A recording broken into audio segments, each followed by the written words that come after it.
Welcome to $0 Brain. I'm joined by Polly because we saw Halloween.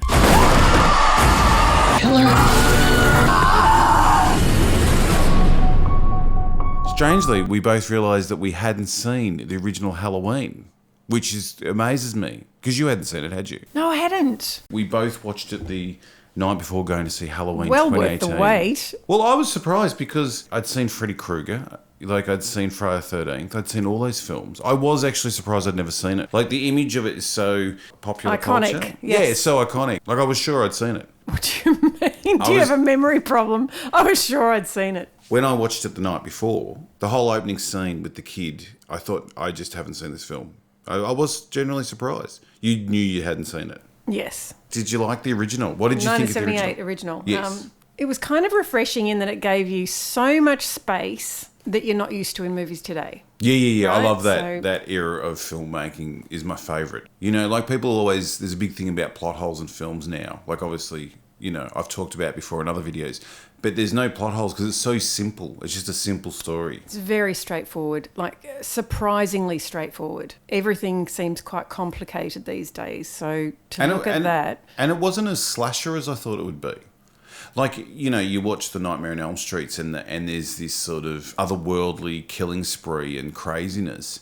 It was just a murderer. Like, he wasn't even obsessed with his knife, which I thought he would be. Like, he choked people and slammed people against walls and bashed their heads in and, you know, it was just he didn't discriminate. yeah, that's right. Yeah, he didn't have a set pattern. Well, babysitters were his thing. In 1978, they were his thing. But it just seemed more realistic, more plausible that a psycho could do these things. I mean, like, obviously, it's hard to kill him. So there is a bit of a supernatural there. But besides that, it was him hurting people. Well, wasn't the whole premise that it was really the focus on the babysitters, considering his own experience with his sister babysitting him? Isn't that the whole kind of... Like, do you think he knew they were babysitters? Well, it just seems to be the running theme. Yes. You know, the running theme in that particular movie was that they were the babysitters. Yes. And, you know, my brain just instantly kind of went to, they must have all come from the worst agency ever. Because imagine if they all came from the same babysitting agency. You mean the babysitting agency? Yeah, the babysitting agency. Can you imagine like the wanted ad, seeking babysitter for Halloween? You know, must be willing to take off clothes and neglect the children. You know, well, it was the 80s. Reference is essential. Yeah. Their babysitting skills weren't the best. They kind of act like airheads and talk to themselves incessantly to the point where you just think, oh, for Christ's sake, will someone bump this person off? Because, you know, it's not really going to be such a loss if they're gone, you know? Wow. But I thought it was way more realistic than you see how young people act in films today. Right. You know, they were normal smoking joints, having a drink, rooting around. Like, it was just, I don't know. Teenage dream. Yeah. Because there wasn't so much going on all of the time, I felt quite safe. Like, I didn't feel that threatened by him. I know that sounds ridiculous. It's just like there wasn't so much going on that I felt that intense pressure. He's my favourite, and this is what surprised me about not seeing the film. He's my favourite slasher image. Like, the Freddy Krueger never did it for me, that look. And even the Friday the 13th, the hockey mask thing, sort of didn't do it for me either. You prefer the William Shatner mask? Yes. Well, that's what I was going to ask you. Did you know it was the William Shatner mask? Yes, I did know it was the William Shatner everyone mask. probably knows the William Shatner mask now. Yeah. But if you've ever looked at those masks, they bought it because it was the cheapest mask they could get. It was actually $1.98. But the Spock mask is friggin' scary as. So what did that cost? $5? No, they were the same. They couldn't stretch the budget. Was the better way to go. Could have been worse. Hang on, it was 1978. So you'd never seen the original. So obviously you'd never seen any of the sequels, the other sequels. No. Because you know this new one is a direct sequel to the first one. That's why I was interested in it. Do you know, take a guess how many sequels there's been in between? Well, just a guess. Maybe 4 or 5? 9. Whoa. Yeah. 2 by Rob That's Zombie. some serious sequeling. Yeah. And I've never seen any of them, which really blows me away. So, but we're meant to just, you know, forget all of those, are we? And we just kind of to jump from one to... Yeah. Which I don't mind that idea. I mean, I wish they'd do that with Alien, which they're not going to. But I wish... There's other series that they've made crappy sequels that if they just wiped them would be so much better. Like, it's easier to forget them than to sort of move on and try and fix things. Yeah. Yeah. One thing I did love about the old, when we're talking about the look, was the cinematography. Yeah. Did you notice those long walking shots and like these? Yeah. Apparently, the cinematographer, I think his name's Dean Cundy. That's unfortunate. It could be Dean Cundy, Cundey. How would you say that? Cundey. Don't ask me. Yeah, Dean Cundy. He was one of the earliest to use like a Steadicam and just do those long walking shots. I didn't name him. That's his name. Yes, but His career is just... He did Halloween. He did a heap of films before that. And then his career was amazing. Like he did Romancing the Stone. I know you love that. Kathleen Turner. Yeah, I know you love that film. But he did like all the Back to the Future films. He did people are going to believe you when you say that. You know that. That you love Romancing the Stone. Yes. Well, it is. It's a classic. It's one of the Classic. greats. But he did all the Back to the Future films. Like he did Jurassic Park. He did Apollo 13. Oh my God. Like now he's doing films like Jack and Jill. And Garfield. Like his career just dropped off the edge. And now he's just doing complete crap. Maybe he had a breakdown in between or something. Yeah, too much coke. Too many good times. Too many nightmares. So Halloween 2018. What did you think? I really enjoyed it. Well, I think we should start without spoilers. Okay. But did it work? But- Do you think it was a good match compared to the first one? It was good. It was still good. Like, I don't know about... You can't match something from 1978. I thought they did a pretty good job. Like, I thought it was pretty simple again.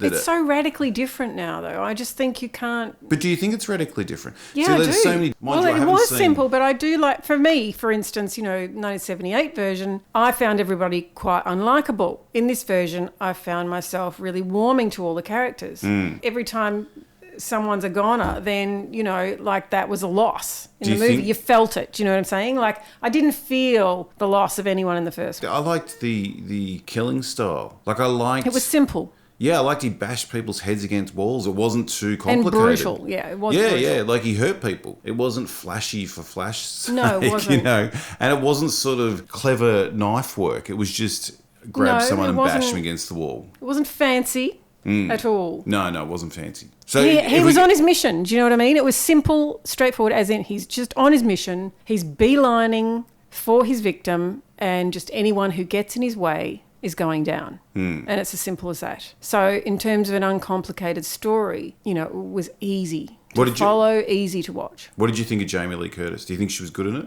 I do. Yes, I enjoyed her a lot. I did have this thought. She's got a bit of the Keanu Reeves in that I like her and I like watching her in things, but I can't work out if she can act. I don't think it matters, does it? Does it really matter? No. Because likeable's likeable, and that actually overrides anything. Oh, I'd much rather likeable. There's other people that can act that I can't stand watching. And then there's... TC. Who? Who? TC? Yeah. Who? Tom Cruise. No. Awesome actor. Yeah. No, I'm saying the opposite. I'm saying there's people that are good actors that are just not likeable. That's what I said. People I mean to watch in a film. Oh, okay. Kate Blanchett, like everyone raves about how good she's an actor. I can't stand watching her. Yeah, exactly. But Jamie Lee Curtis, she, like, I don't think she really is a very good actor, but she's enjoyable to watch. I guess that's a very complex question because it has a very layered answer, doesn't it?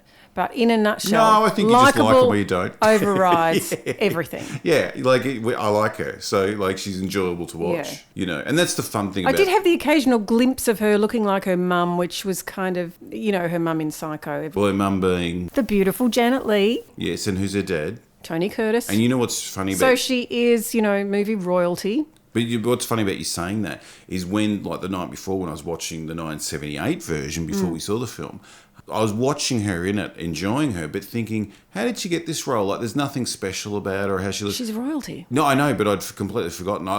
I just was thinking, how'd she get this role? And, like, her parents were two of the biggest stars in Hollywood. So that probably helped. And her mum was the queen of the ultimate slasher movie, wasn't she? Yeah, I'm sorry, Jamie Lee Curtis, I like you. No offence, but, like, now I remembered how you got the role. The relationships she had seemed genuine and plausible. The relationship she had to her daughter in the movie and her granddaughter, and the sort of dynamics between those relationships seemed very believable. Yeah, she definitely works in it. Like, it's so much fun having him back. Even Michael Myers is the original guy. Like, has come back. He hasn't played the role for like 40 years. He wasn't in the sequels either. The shape's the original shape. Yes.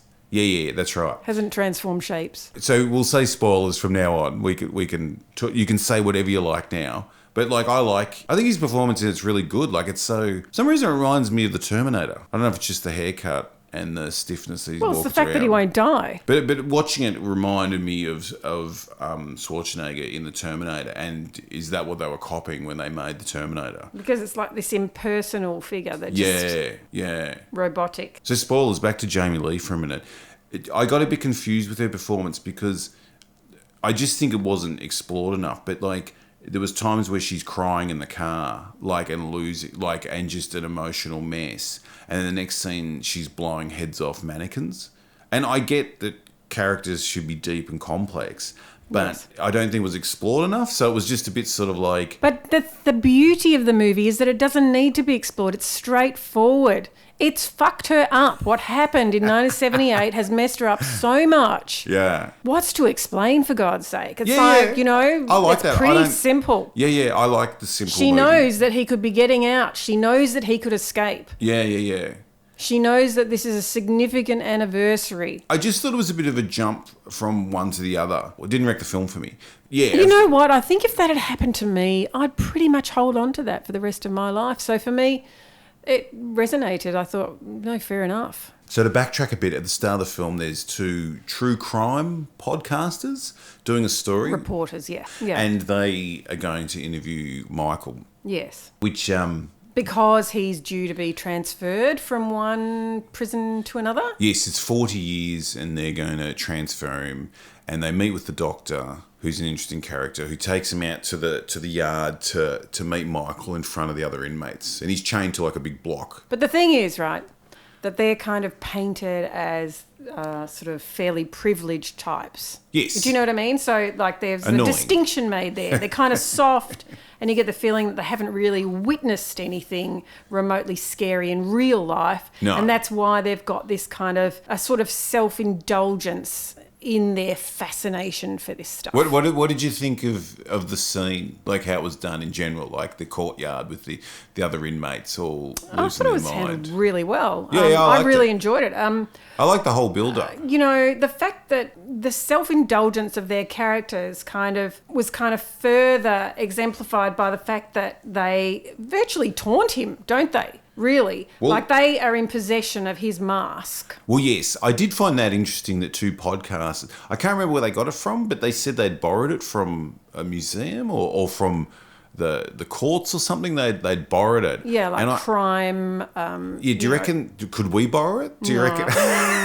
I don't know. It doesn't- My chances, but It doesn't bother me. It was just a little, it's not this thing that's that wrecks the whole story. But it was man, do they just let anyone take that mask out for the weekend? It just seemed unusual. I really like the direction, how they hinted at his face. There's Yeah. never a clear shot, but it's sort of... we were kind of waiting for it, weren't we? We were kind of hoping for it. But it wasn't this boring back of the head. It was a side shot of the face, so close to showing us his face. Yeah, it was really cool. Yeah, no, I did like the start. But it's interesting because, they're out there kind of taunting him, as I said, and so you sort of feel like, what's he going to do? Turn around and... I did think he was going to jump at him and sort of grab him or something, just that little foot But across the what edge. was beautiful about the movie is that we didn't get into all of those predictable shock tactics. We didn't... Yeah. It didn't resort to any of those. Yeah, exactly. So that's what made it good. That's I love what the made doctor. it enjoyable. They look back at the doctor. I was thinking the doctor's thinking, you can't come here and taunt him. He's my patient. And they look back at him. He's like, yeah, I'll allow this. Oh, yes. Keep going. I want to see if he goes. And that sort of comes back later that he is interested to see, how far He's he a bit of a can be nut pushed. job himself. Yeah. But we don't know that at the time. That's sort of, brought up later. But it's, I did like that opening scene. I thought it was handled well. So then they leave the hospital. They're pretty happy. They've taunted him. Yeah. And they go to see Laurie because that's their next interview. And they're trying to convince her that she should go talk to him. They come to her with this idea of, maybe if you talk to him, he'll talk to you. I did like it, though. It was sort of setting up, well, is that how they'll meet? But then they didn't do that. She didn't want to borrow it because she's not stupid. And there was enough of that sensible decision making. Yes. Like in a lot of these films, they go, okay, I'll go speak to him in a room alone. And you're like, fuck off. Really? You know, that's not going to happen. But in this was like, she's like, no, get out, give me my money that you're paying me for the interview and piss off. And, you know, it felt real. You know, it felt a lot more real than what they usually do in these films. So they go to tell her that he's about to be moved and she knows everything. Oh, we haven't mentioned where she's living. So she lives in the middle of nowhere, like the scariest looking place in the world. And I did find out with the whole film, like even at the start of the film, the kids walking along the street looks scary, where in the 1978 version, it looked like a normal everyday street that you could relate to. In the middle of suburbia. Yeah, like the gardens looked nice and it didn't look creepy to begin with, you know. And I thought that was... Well, the craziest shit goes down in suburbia. Yeah, exactly. Right? Yeah. So, I mean, if anything's going to send you crazy... Suburbia. Yeah, that's right. Yeah, because look, let's face it, where else can you build a fortress? Like, that's what she's doing. And she's building a fortress. Yeah. And she's got fences and lights and locks and padlocks. Padlocks on like... I was impressed. Yeah, but padlocks on... She did more than just, you know, went to the hardware store. She went really hardcore on this. Well, one bit, which is not really... sort of a surprise later, but she has the kitchen bench that's got a remote control that moves back, and there's a whole cellar underneath with supplies and guns. The good old cellar. Yeah. The scariest place in the world. But she's got all the supplies down there. She could live down there forever, which later on isn't used to its full potential. In some parts, though, I did think she did go to local hardware because she had all those locks and that, but her front door still had, like, window panels. 2 panes of glass. Yeah. It's like how else are you going to do that scene? Yeah, like as these massive bolts and that. Like, yeah, but it was, again, you know, they've got to have a good story. So anyway, they're all getting to this date that he's going to be transferred. Babysitter murders. So the bus is in a ditch.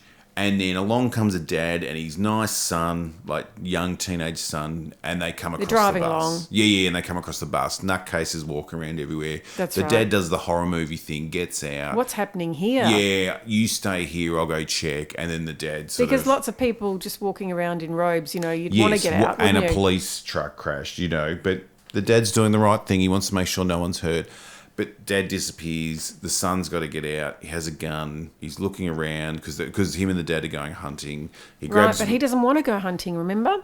Yeah, he wants to go to his dance class. So he gets on the bus. The bus is empty. Someone sits up, jump scare. This young kid shoots him. Oh, shit, he shot the doc. Runs back to the car, jumps in. Surprise, surprise, Michael Myers is in the car and kills him, which surprised me. I thought the young kid would get away. Like, it's pretty rare they kill... No, but that's what was great about this movie. We didn't get all of those predictable outcomes, did we? It was kind of...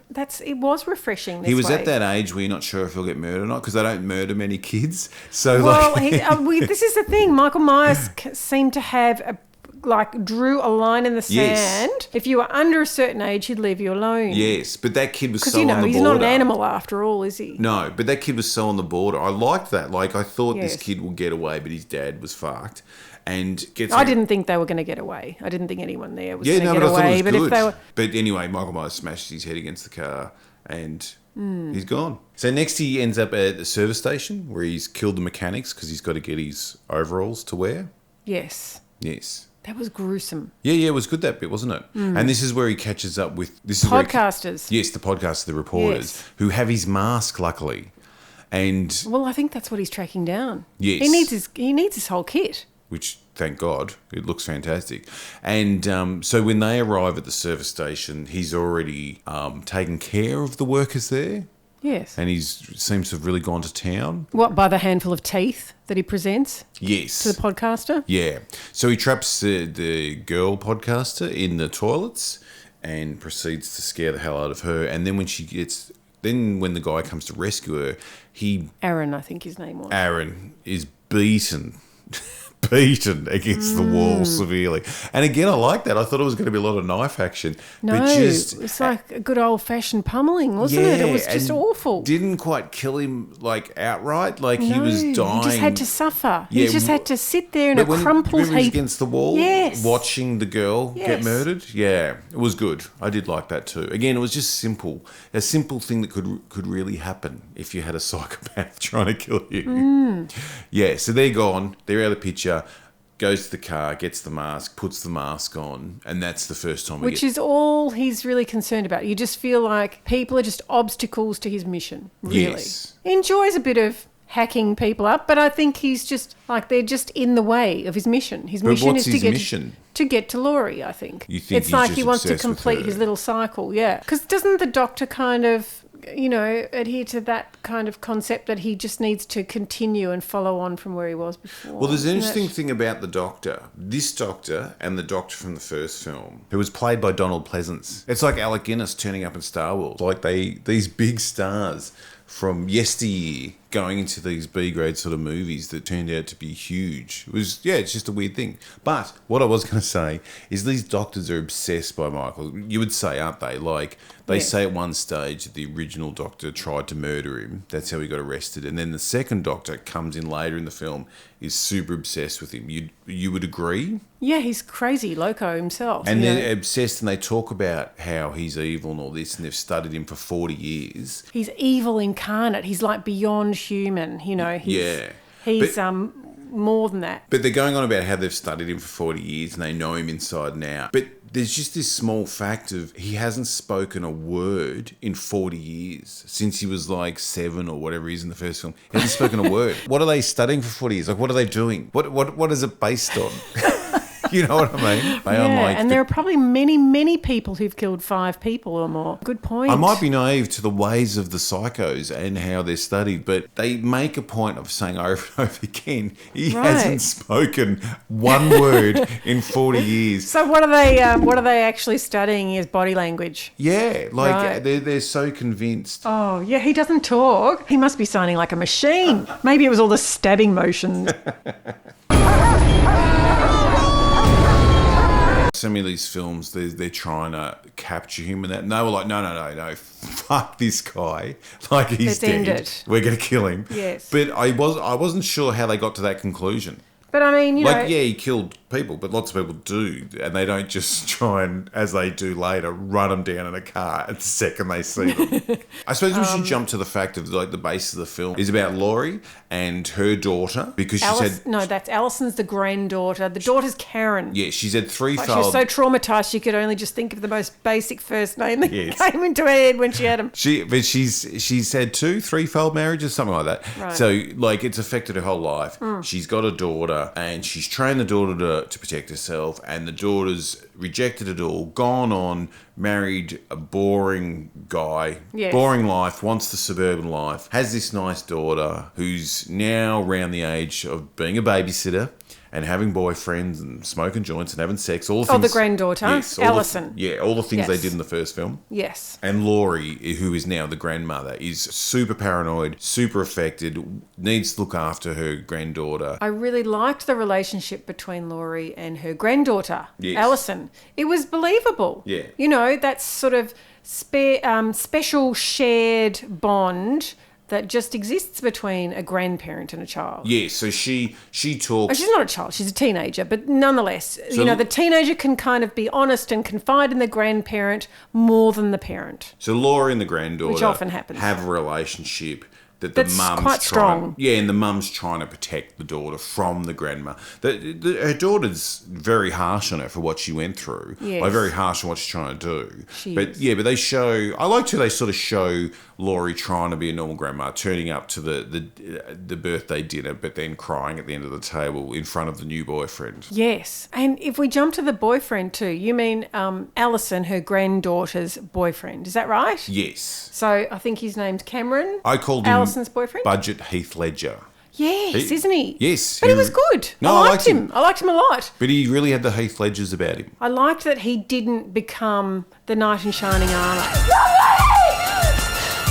So Alison's at the dance with her boyfriend. Yes. Michael's heading to town. Yes. The grandmother's freaking out because she knows that he's escaped. She believes she's discovered that he's escaped, where the others don't really put much credit in the fact that, that she needs to panic. So one bit that did confuse me is that I did like the sense, so Michael arrives in town, Halloween's going on, there's kids running around, he's just walking down the street like nothing's the matter because they just think he's in fancy dress. Yes. And then he randomly just starts going into homes and killing people. That was probably one of my favourite bits of the film, that he just... Yeah. It was random. I liked that because it felt like this was a guy, you know, he just needed to hone his skills again. He just needed a brush up. It wasn't like He this... didn't need much of a brush up. He was quite proficient. Oh, well, that's how it felt to me watching the movie. It's like, oh, he's just got to get a few under his belt before he goes for the real deal, you know? But I keep saying this over and over. I was so relieved it was simple. Like, he walked down the street and simple. kids run into him, you know, nice jump scare. So at that house, he just walks down the driveway, grabs a hammer out of the garage, goes into the house, beats someone to death to get a knife. Like, it was just simple. There was nothing clever about it, you know, it was just simple. And then he just sort of, the next house down, he decides to kill a woman in the house as well. Like, he looks in the window. And there's that really nice shot of him going down the side of the house with the shadow on the wall. Yeah, I felt it was a bit like, you know, an athlete limbering up. That's how I felt about it. I just thought it was just bad luck for those people. Like, it was bad luck, all right, you know. But I'm saying that in the sense that it was so impersonal. There was no attachment to anything, totally random, totally indiscriminate, and I kind of liked that. And what makes it scary is that those people are just at home and he just comes in the house and kills them. And in there we got the first sort of special effects kill, the knife through the neck, which didn't look as good as any of the other kills. So there was a bit that confused me around this, where Alison's at the dance, she finds out her boyfriend's kissing another girl. Yeah. Because she's in a sexier costume than Alison. Right. So he's kissing someone else. She gets angry. They have a fight. He throws her phone into the punch, which was a good way to get rid of any modern communication. Yeah. Because the glory of the old horror films was that they couldn't contact each other. Right. So just they cut got rid the of phone that. line and it's all over. Yeah. So they got that, which was good. But then she rings her friend. No, she's already ringing her friend before the phone gets thrown away. And Michael turns up at that house. Because her friend is babysitting, and that is the key word. No. But how did he end up there? Like that, you can't just say babysitting. Like, how did he end up there? It was the only bit of the film that confused me. Yeah, he just arrives at the house because she said she's going to go there after the dance, and he happens to be at that house killing people. Vicky, I think, was her friend's name. Yeah. And she's like babysitting this adorable little boy. The whole point is that it's just small town. So he's heading straight back to, you know, the place he knows and loves. So it was just bad luck, bitches. It's just bad luck. It's just like, you know, they happen to be in his line of fire. Yes. You know, so, and she just happens to be babysitting, which is his favourite target. Can you close the closet door?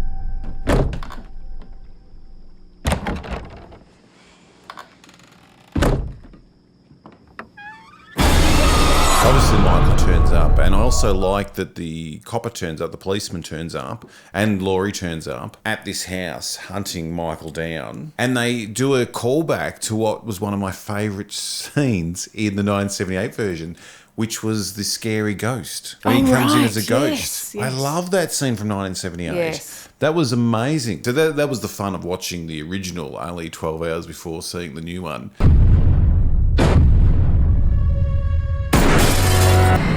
Michael! He's here. And then the policeman has the doctor with him who's obsessed because he studied a silent man for 40 years and knows everything about him. They see Michael, no capturing, let's just run him over. No mucking around. No mucking around. Twist. The doctor is obsessed with him even more so than we thought. Then they get out, they check the body. He turns round, stabs our friendly policeman in the neck, kills him, and the doctor decides to put on Michael's mask and become Michael. I thought the film was dropping off the cliff. I thought they were about to wreck. You sort of thought, wrong way, go back.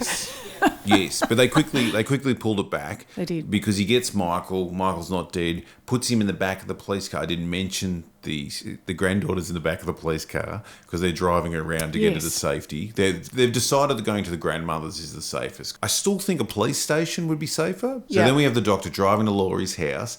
Michael in the back knocked out, and the granddaughter in the car. And then all of a sudden, Michael starts coming to. Michael starts kicking the cage that's separating the doctor driving to the back seat where Michael and the granddaughter is. Yes, that was good. Attacks the doctor more so than the granddaughter, Yes. which was nice. He seems too. to not be that interested in Alison. Like the doctor was his number one target there. Yeah, he's whatever that doctor was doing for 40 years, he wasn't happy with. He was not happy with his counselling technique. No, so he attacks him.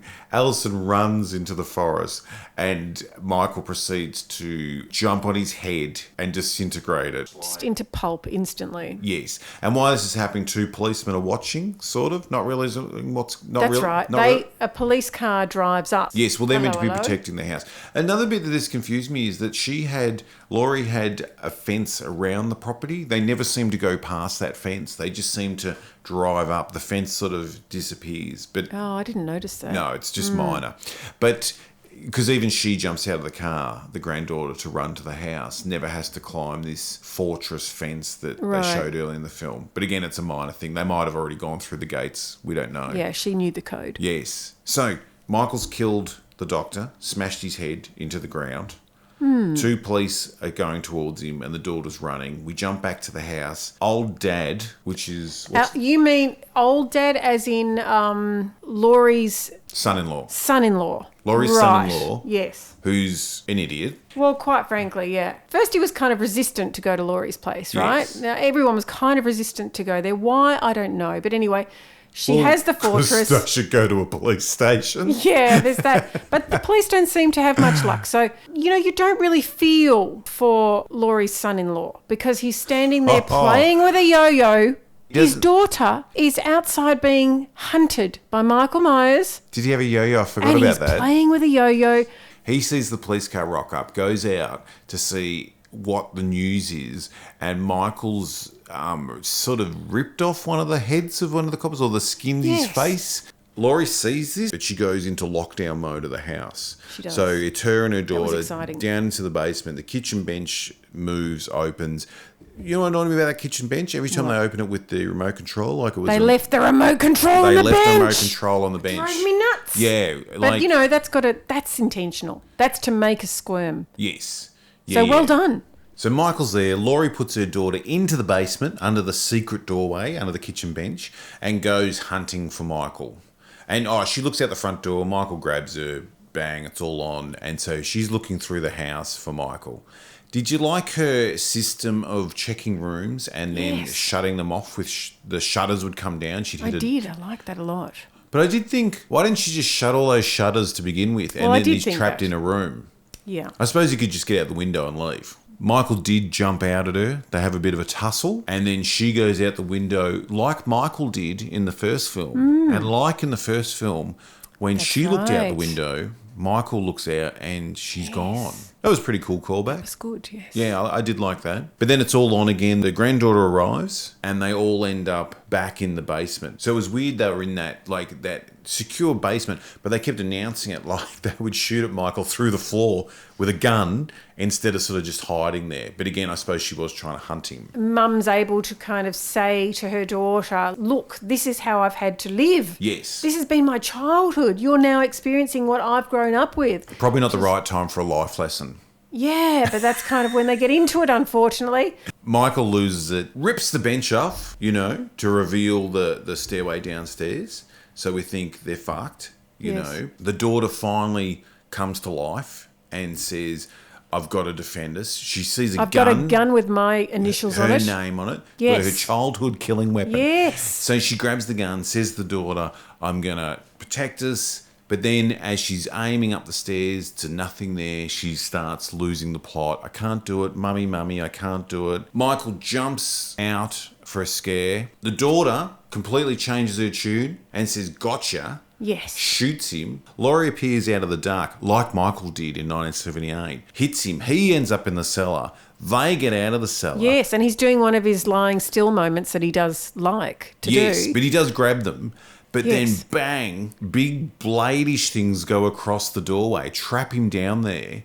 This cellar is a trap for Michael. They're going to fill it with gas. Yeah, set and him on hence the fire. whole kind of conversation, like there's this revelation that occurs. What was once perceived as a cage is in fact a trap. Well, she says that to her daughter. Yes. It wasn't a cage, growing up here. It was a trap. Yes. But which was cool, really cool visual. They set him on fire. And it was cool that we've got 3 generations of women standing up and fighting this crazy But I like creature. too, when he was set on fire, he just stood there looking up at them. That was creepy as fuck. Don't you think? Like, it just was a cool visual through those what are bars, but they were like blades, and he's standing there looking straight at them, no emotion, no movement, as he's being because set on he's fire. basically from hell, you know, it's kind of like the premise of it, isn't it? I did like that. But I wondered, and I don't know if we're meant to wonder this, was the daughter always in on it? Like, because she sort of, the way she just changed personality, gotcha, boom, shoots him. Was this some sort of plan that the daughter acted like this the whole time? Or did she just come to her senses? No, I just think, self-preservation kicked in. Do you think? In those final moments. She understood. And she understood what it meant to protect her own daughter the way Laurie had been trying to protect her whole life. Yeah. She just got it all of a sudden. I liked it. I liked her change. And the actress did it really well. When she was doing that, I can't do it, Mum, I was like, for fuck's sake, now you can't shoot a murderer that's tried to kill your mum. And your daughter. Like, come on. And your daughter. I was thinking, come on. But it wasn't. It was cool. She just instantly bang as soon as she saw him, gotcha, boom. But yeah, I started to wonder, was this the plan the whole time? Not a good plan because her husband got killed. No, so she not probably, ideal. Yeah. Unless she didn't really. So you're probably right. It probably like him that was. much. It probably Self-preservation kicked in. Yes. So the final scene, they're driving away. The daughter runs out, pulls a car over. They're driving away, the 3 of them. 3 strong women, which was cool. Yeah. There's all this sort of talk about no strong women in film, and it's a new thing, and I've done other videos on this subject where I use Terminator and Alien as good examples. Yeah, she was a good example Kill of it in this one. Yes, but I didn't use any horror movie women. And someone made a comment on my video on strong women in film. Yes. Having go at Star Wars. That I didn't use any horror film women, which was a really good point. Like most horror films, the women survive and are the saviors, So, would you recommend Halloween 2018? I would recommend it. Yeah, I would too. Yeah, definitely. Yeah, I enjoyed it a lot. Yeah, no, it was good. It was fun seeing a horror film. That it was pitches fun. Again. Yeah, there wasn't a disappointment. So that's a yes for Halloween 2018 and a yes for Halloween 1978. Thanks, Polly. Thumbs up.